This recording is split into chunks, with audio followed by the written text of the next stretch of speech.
La photographie sous-marine comme témoignage d'événements du passé. Les profondeurs ont leurs secrets. Stéphane Le Gallais, que l'on voit ici sur des images signées David Paoli, est un plongeur expérimenté.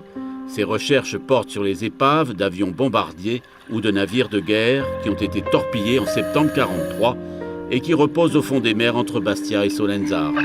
Une exposition de photos en noir et blanc retrace au musée de Bastia cette aventure poignante et spectaculaire.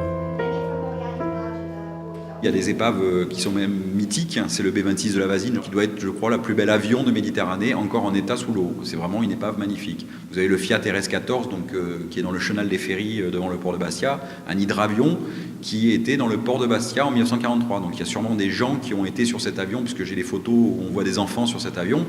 Et aujourd'hui, on a ramené des photos, les premières photos en fait de l'épave.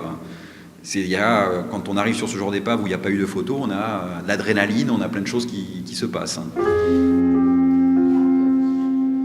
La Corse compte plus de 400 épaves. 50 d'entre elles ont été recensées. Une dizaine sont présentées dans cette exposition qui permet de découvrir et d'explorer les moindres recoins des souvenirs de guerre.